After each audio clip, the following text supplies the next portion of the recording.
Okay, good morning, everybody. Welcome. Thank you for joining us this morning for this What's New Evidence Updates. I'm just going to take you through the current research and the current resources that are out there to support you as school leaders out there in schools. So, the agenda for this morning, so an introduction about our research school from Staffordshire Research School, some recent research findings that have come out in terms of publications that have been published recently, then what's new from the EEF in terms of any new guidance reports and resources, and then just finishing with some CPD opportunities and some free opportunities that are out there to support you in your development or your colleagues. So just who we are. So Staffordshire Research School. My name's Nikki Arkinson. I'm the director of the research school. So we very much work closely with the EEF, and obviously as the EEF we generate research. So we actually do trials and different activities to actually gain that research, as well as looking at thousands and thousands of research documents that are out there. We then synthesize that research and put that into things like the teacher toolkit, the guidance reports, and then that mobilisation is where the research schools come in terms of we support schools to know what the EEF has done, what is out there, what support is there for you, and to help you understand the latest research in terms of what it's pointing to for best bets to use within schools. In terms of the core team at the research school, there's myself as the director, we've got Nathan and we've got Stacey as our core team, and also Carly as our admin. And then we have a number of evidence leads in education who work in schools within the West Midlands, and they support us with their specialist areas in terms of writing blogs, doing podcasts, videos, and also running training sessions. As well as with that, we also have a YouTube channel that has a number of videos on. We have a podcast. We've got a new podcast that's been published on there this week that's about school culture. So Ruth Ashby, an author who's written a book about school culture, talks to Stacey about how we can create that positive culture in our schools. And we also have a number of blogs. We've got 4 coming out on our newsletter today. And all of the research schools newsletters are literacy themed this time, so there'll be lots and lots and lots of fantastic case studies of good practice in literacy coming out from all the research schools from their evidence leads. So just a few documents. We always start with what's been published recently. So there's been a review of the ITT, so the Initial Teacher Training Framework, and the ECF frameworks that's been published this week by the DFE. So it's the outcomes of the review of the Initial Teacher Training core content and the Early Years Career Framework. So from September 2025, it's going to be called the ITT ECF. So very much trying to make that link between what the people are learning in their training years and in their ECT years, and getting more of a seamless link, because I think there's been a little bit of repetition in the current one. So it's making sure there's progression in that framework, which takes into account prior learning. So I think they're trying to get, like I said, that more joined up thinking and tailors it to more to each ECT. And I think that has been a drawback, that there hasn't been much room for personalisation. All ECTs are covering the same content regardless of their expertise or their experience. So I think it's going to take that into account a lot more. There's more subject specificity is more prominent, and there's extra statements as well. Just understanding that difference between EYFS and Key Stage 1. So just making that more distinct between those phases, as they are very different. There's new content on adaptive teaching and SEND, and I think, we're all seeing a lot more SEND needs within our schools, and a lot more schools focusing on adaptive teaching. So I think that's a really positive step, that within their ITT and ECF years, new teachers are going to be getting some really high quality training on those areas. And also the content and evidence base has increased on the SEND, oracy, early cognitive development, and that's really expanded. So that, again, that's a really positive thing. There's extra statements as well about being evidence literate. So thinking about how we support our early career teachers to utilise evidence and use evidence as they go through their career. And again, I think that's a really positive step forward. And there's also resources are going to be provided for one-to-one sessions with mentors and ECTs on how to master and contextualize concepts. So again, just that more support for the mentors, which I think is going to be greatly received. So hopefully that'll be really good input. I know from a point of view of ITT providers, I think they're pulling their hair out thinking they've got to restructure everything and change all their documents, all their statements, all the numbers. But long term, I think, if this stays in for a while, then it'll be worth that short-term pain. Another document that's published just at the end of January, so I think it's published on the 26th of January, was the JRF UK Poverty Report. And they look at the latest data and figures about poverty in the UK. It's a very long document. It's hundreds of pages long, but it's a really, really useful document in terms of what it shows us. Sadly, it shows that children are the most persistently in poverty in terms of the percentage of children. They always come out as the highest group that are living in poverty, unfortunately. And it's stating that in the current data, and again, it's not a true picture, so there may be more children, but in terms of the information they're able to gain from different sources, they're estimating there are 4.2 million children living in poverty. So that's 3 in 10 children. So I think as school leaders, I think it's just useful to know that and think about, well, in your school, if there's 3 in 10, so that's like 9 in every classroom, do you know who those children are in your schools that are classes living in poverty? And what can we do as schools to support those children? As we know, the disadvantage gap is one of those problems that we're all trying to work towards. But sadly, even before COVID, the closing the gap had paused, and after COVID, unfortunately, that gap has widened. So even more prevalent why we as leaders should be doing everything we can for those children that we can identify as being in a disadvantaged, and able to have free school meals.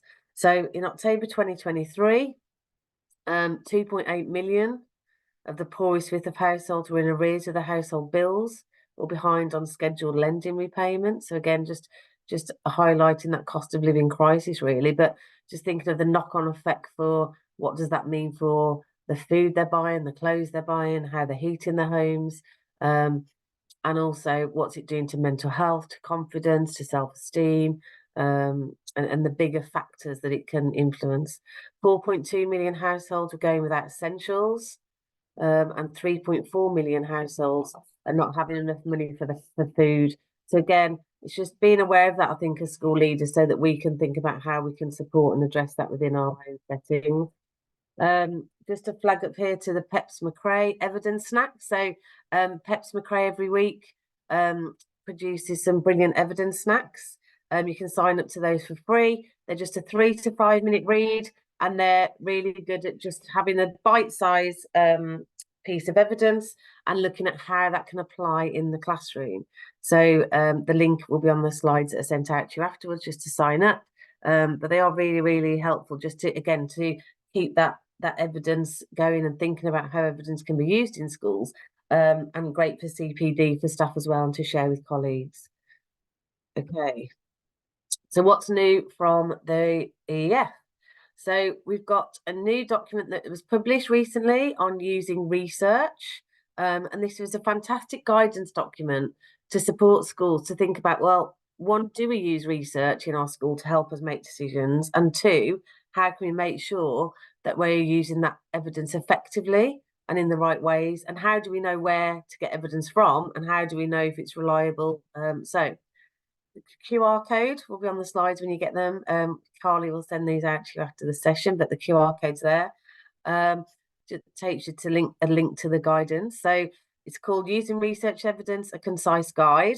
And it is a concise guide. It's not like some of our other guidance reports that, are 30, 40 pages long. It's only about 4 to 5 pages long. So it is concise, but it gives those key messages for how leaders in schools can use evidence. So it talks about what is evidence, so the definition of research evidence, school-based data, and other sources of information. I think sometimes school leaders get a little bit muddled or mixed up with what do we mean by evidence and what do we mean by research. So it just hopefully helps schools to have that definition of what we mean by research evidence, school-based data, and other sources. It then gives you examples of the kind of things that come under that definition. So, for example, for research evidence, we want it to be really robust research, where it's experiments like control trials, case studies, surveys, systematic reviews, interviews, and focus groups. And I think in the past, some schools or some leaders have looked at a blog or a book by an author, but they're not actual research evidence, they're just someone's opinion. So again, it's just trying to make it clear what we mean by robust research. And then obviously that school-based data is vital to help leaders to understand the picture of what's going on in their school. So that's all the data we can collect through the attainment data, the attendance data, lesson observations, pupils' work, pupil conferencing, all the kind of data that we can get through surveys and everything else. And I think, what's really important is that as school leaders, we put those two together. So we look at what the research is saying, but we also look at what's happening in our schools, and we see if it's right for the context of our school at that time to use that strategy. And it's about using both of those to really support us to make the right decisions. It goes through what the different types of research are and looks at what they mean and how robust they are. It also has this nice sort of acronym for claims, and it helps us to think about red flags when we're looking at research, so we know it is a valuable piece of research that isn't biased. So it's about looking at the conclusions, if there's any limitations. So, for example, if you're looking at a piece of research that was done on 2 pupils who live in, I don't know, in the woods in Holland, is that going to apply to a 5-form primary school in the centre of Birmingham? So again, it's thinking about what are the limitations of that research, how much they apply to our setting, whether they're applicable, whether they fit our context, whether they're independent, who's paid for that research. Because, if it's a strategy and a scheme that someone's trying to make money from and they have commissioned their own research, is that going to be unbiased? The methods that they've used, again, very much, I'm going to talk about how you can join a trial at the end of this session, but through the EEF we do trials. So half the schools use the strategy, half the schools don't, and then we look at the month's progress as a result of that. So it's a really robust trial, but again, looking at the methods they've used and are they robust and are they valid? And again, talking about that sample population, how many children, how old were they? Again, with retrieval practice, it's used a lot in schools, and absolutely it should be. But actually, when we look at the research, a lot of the research has been done with older children and in maths. So again, I think there's a lot more research being done now, but it's just worth thinking, if it's been done in universities or in a lab setting, again, how does that apply to my school? So it just gives you some key sort of things that you can look out for when you are looking at research.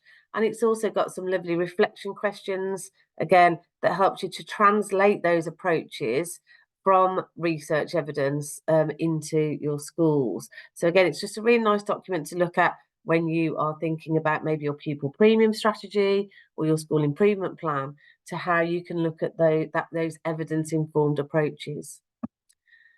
Got coming soon, we've got a new guidance report coming out in March, and it's going to be a new implementation guidance report.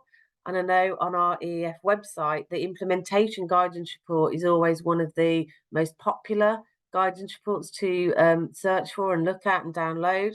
And we have looked at 3,000, I think, new research documents that are taken from the world of business, from leadership, from school leadership. And it has moved our thinking on a little bit in terms of implementation. And I think what's really nice, it's going to talk more about culture as well, and how we can create that culture for implementation in our schools. So hopefully it'll be out before the next half-term debrief, and we'll be able to look at the recommendations in more detail. It's just going through that final process of quality assurance before we publish that document. But it's really going to be a fantastic document when it does come out. There's something to look out for. And also coming soon, another thing that we've noticed that is a priority for schools is attendance. And in terms of the EEF, we have been not put much out on attendance before, because the evidence base and the research behind attendance isn't as strong, because obviously every child will have their own reasons, and it's a much more complex thing than just a broad brush of attendance. because like I say, every child is going to have their own circumstances, their own reasons. But we are putting a new section on the EEF website around attendance, and we've gone all over the country to find a range of case studies. And so it will be case study. It's not trials. It's not things. But again, case studies are a valuable point of view, as long as you realise those recommendations. So we are putting an attendance section on the website that will have varied and rich case studies of how some schools are tackling this problem with attendance that we are all seeing nationally in our schools. So again, look out for that. That's coming very soon. I think next week, possibly, or definitely after half term. So look out for those, because there's some really positive and effective practice going on there that you may be able to learn from and look at and help you to think about your own practice. Okay, so in terms of EEF resources then, we published this one last week. So this is a nice one in terms of supporting you with professional development for colleagues. It's just a really nice poster, and there's some other things if you click onto the link that take you forward from there about just some really good, again, definitions and support with cognitive science. So it just goes beneath the surface of cognitive science, and it defines those key concepts that underpin how we learn. So it's just, again, a really nice document to support with professional development and support with colleagues' understanding of cognitive science and how it can be applied within the classroom. So that's a nice resource to use. Just again, another flag up for the science report. I talked about this at the last session, so I'm not going to go into detail here, but there is a fantastic new primary science guidance report that I would recommend all primary schools getting and sharing with their science colleagues, the science leaders, but also just with and then hopefully your science leaders will share that out with the other colleagues in primary schools, because there's some really fantastic recommendations and support there for improving primary science. So another great resource. And this was produced this week. So our maths specialist from the EEF has produced this document, and it talks about how we can model mathematical motivation and independence. So it's a really nice resource in terms of, again, thinking about those recommendations from the Improving Primary Maths at Key Stage 2 and 3 guidance report. And there's a new acronym in terms of model, and it summarises these key strategies and behaviours about, again, how we can improve maths within schools. So it talks about motivation, their own thinking, discussion, and then explanation and learning. And again, some really nice resource there to use and share with your primary maths colleagues and your Key Stage 3 maths colleagues. That just helps with that. And the link and the QR code there takes you to that document. Just to flag up for our early years settings. So we've got our new early years toolkit that came out. So again, it looks at those strategies we can use in early years in terms of 3 factors: how much it costs to implement them, how strong the evidence strength is for that strategy, and what amount of months progress would we expect to see from that. So really nice, because it focuses in on those strategies we can use in early years. And there's also, to accompany that, the early years evidence store, and that has a number of videos, and they're being added to weekly. So if you click down and drill down into the area you're interested in, then it gives you videos. So I've just got an example there about communication and language. So if that's something you're focusing on, you can then click down, and if you wanted to look at how to model vocabulary, if you clicked on that section, it gives you videos of early year settings and practitioners putting those strategies in place. So definitely something to flag up to your early years colleagues. And this week, all the research schools are publishing their newsletters, and this half term the theme is on literacy. So there'll be lots and lots of fantastic case studies around literacy that are tweeted out and are on the newsletters. We've got one there from Jez in the middle that's about how we can improve writing in schools, and thinking about the implementation of how we can improve writing. But all the research schools are bringing those out, so please look out for those, because they are, again, some really nice case studies of how we can develop literacy in our schools. So then just some research school opportunities in terms of professional development that's coming up. Obviously, you're here this morning, so thank you for joining me. So we've got our What's New evidence briefing Our next one is taking place on Friday, the 8th of March. And please share with any colleagues that you feel may find this session useful. We've got a free Twilight session taking place on the 22nd of February, and that's a virtual session. And Tom Bithell, one of our evidence leads, will be taking us through the recommendations from the guidance report on effective feedback. And again, on the toolkit, feedback always comes out top in terms of month's progress. So it's a really, really good document to look at. And Tom will be taking us through those principles for effective feedback. So you can book your free place there. And we are also doing the keynote at a leading primary STEM online conference that's taking place on Friday, the 15th of March. And that will be drilling down and looking at that science guidance report in more detail. There is a teacher release payment subsidy of 70% available to cover costs for any staff that want to attend that virtual conference. And if you want to take advantage of that, I've put the email there for the potteries who are putting on this event, okay, for the STEM potteries. So please do pass this on to any STEM colleagues within your organisation. And then other free CPD. So I've pulled together all the research school opportunities that are available to you. So if these aren't in line with your area, please do share them with colleagues that may find them useful. So we'll just go through. So Unity Research School are putting on a free Twilight session about exploring approaches to reading in secondary school. And you can register there for that one if that's of use to you. Blackpool Research School have got some Twilights on behaviour and cognitive science coming up in February the 5th and March and May. Also, Blackpool Research School are putting out these fantastic evidence review documents, and their focus is on behaviour at the moment. And their next one is about building strong learning relationships. So you can sign up to receive that in your inbox by scanning the QR code there. And also, Blackpool Research School are putting on a session on consistency for behaviour. Again, that's a free Twilight taking place at the end of February. We've got Unlocking the Evidence Literacy, Developing Pupils' Language Capabilities. That's on Tuesday, the 6th of February, and that'll be really useful for literacy leaders. We've got Mastery Picture Books on 23rd of Feb, again, free Twilight. So again, something to pass on to your maths leaders. I think this one is going to be useful for all leaders, but particularly SEND leaders or SEND governors in terms of how we can get the evidence into the classroom to support our SEND pupils. So again, free Twilight session there on the 26th of Feb. And then if metacognition is something your school is focusing on, again, that comes out really high in terms of month's progress. Then again, there's a free Twilight in April there on metacognition. Mark Rowland, I'm not sure if most of you may have heard of him, but he's sort of a guru on how we can support disadvantaged pupils within our schools. He's doing 2 workshops on pupil premium.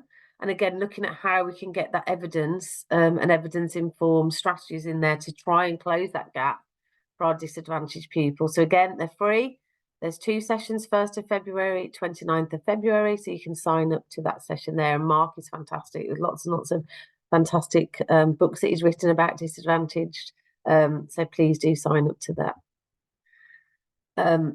We've got another Newcastle Research School are doing a free Twilight on the primary science guidance report. So that's a nice one to go to for your science leaders. And then assessment and feedback. So Tudor Grange is one of our new research schools, and they're putting on a number of sessions. And they've got a free 6-part series of webinars looking at practical strategies for assessment and feedback based on the latest research evidence. And that starts on the 27th of February, and you can sign up for your free place there. There's also free language and communication in early years Twilight on Wednesday, the 13th of March, 3 till 4. Again, that's a great one for our early years colleagues. And in terms of English Hub, the number of fantastic events from the English Hub. On the 14th of March, there's a brilliant Twilight about exploring effective pedagogies and teaching approaches for reading in Year 2. I work at this English Hub, at Little Sutton English Hub, so you can come and see my school and come and visit us on the 19th of March. So we've got a showcase where we talk you through the effective principles for teaching phonics and early reading. And again, that's a free event. You can come for the day. Fantastic lunch. Get to hear about those principles that underlie really high quality teaching of reading and phonics. And then also there's the role of the reading leader, a virtual session on the 16th of April. And the links are all there for you to sign up to when you get the slides. Then Kyra Research School, they do half-termly evidence briefings, which are in a new format now. So they get a pre-recorded webinar. So one on the 5th of March is about effective professional development. They've got SEND, metacognition. And again, if you want to receive those in your inbox for these pre-recorded updates, then please, you can sign up there. Stronger practice hubs are really working well in the area to support early years colleagues. So again, if you're not aware of that, it's worth checking out your local early years stronger practice hub and looking at what CPD they have on offer, because I know a lot of them are delivering lots and lots of free CPD and supporting schools in early years practice. Couple more slides before we're done, because I know you're very busy people, but just to again flag up for some fantastic resources to help with professional development. Dixon's Open Source is a brilliant site with lots and lots of free access YouTube videos of good practice and good practice in certain areas like feedback, different things. So really good videos there. And also the Chiltern Teaching School Hub. I've got a whole school CPD program. Again, this is all free access. And you can watch those videos around lots and lots of different areas, the subject-specific CPD and the SEND leadership, lots and lots of brilliant resources there, and the link is there for their YouTube channel.